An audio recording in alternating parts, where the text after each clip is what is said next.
दिल्ली की राजनीति एक बार फिर गर्मा गई है। शराब घोटालों को लेकर जो बातें अब तक दबी छुपी थी, अब वो पूरी दुनिया के सामने आ गई। और ये कोई छोटी मोटी बात नहीं, बल्कि पूरे 2002 करोड़ रुपए का घोटाला सामने आया है। जी हाँ, ये वही मामला है जिसकी वजह से दिल्ली के पूर्व मुख्यमंत्री अरविंद केजरीवाल और उनके करीबी मनीष सिसोदिया तिहाड़ जेल में थे। अब सीएजी रिपोर्ट ने इस घोटाले की पूरी परतें खोल दी है और ये बता दिया है कि कैसे नई शराब नीति के जरिए दिल्ली के सरकारी खजाने को तगड़ा झटका लगा। तो आइए जानते हैं कि क्या है ये पूरा मामला। दिल्ली विधानसभा में मुख्यमंत्री रेखा गुप्ता ने आज इस मामले से जुड़ी सीएजी रिपोर्ट पेश की। ये रिपोर्ट बताती है कि 2021 से लेकर 2022 में लागू हुई नई शराब नीति के चलते कैसे सरकारी खजानों में हजारों करोड़ों का नुकसान हुआ।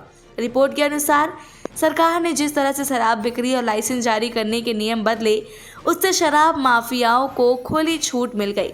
खुदरा दुकानों के लाइसेंस देने में भारी अनियमितता हुई, शराब की कीमतों में पारदर्शिता नहीं थी और सरकार को करोड़ों का घाटा सहना पड़ा। आइए आपको बताते हैं कि कैसे लगा 2002 करोड़ का झटका। सीएजी रिपोर्ट के अनुसार सरकार की अलग अलग गलतियों से कुल 2002 करोड़ रुपए का नुकसान हुआ। आइए इसे पॉइंट वाइज समझते हैं। 941.53 करोड़ रुपए का नुकसान इसलिए हुआ क्योंकि गैर अनुरूप वार्ड्स में शराब की दुकानें नहीं खोली गई। 890 करोड़ रुपए का घाटा हुआ क्योंकि जो दुकानों के लाइसेंस सरेंडर किए गए, उन्हें दोबारा टेंडर पर नहीं डाला गया। 144 करोड़ रुपए सरकार ने खुद ही माफ कर दिए क्योंकि आबकारी विभाग की सलाह को नज़रअंदाज कर दिया गया। और 27 करोड़ रुपए इसलिए डूब गए क्योंकि जोनल लाइसेंस में सिक्योरिटी डिपॉजिट सही तरीके से नहीं लिया गया।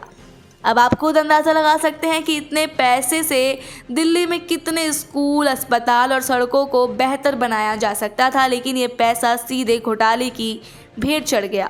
चलिए अब जानते हैं कि कैसे हुआ शराब नीति का गलत इस्तेमाल। सीएजी रिपोर्ट बताती है कि इस घोटाले में कई स्तर पर गड़बड़ियां हुई। लाइसेंस देने में भारी अनियमितता, शराब की खुदरा दुकानों के लाइसेंस बिना सही जांच पड़ताल के दिए गए, लाइसेंस धारकों को फाइनेंशियल बैकग्राउंड और आपराधिक रिकॉर्ड भी नहीं चेक किया गया।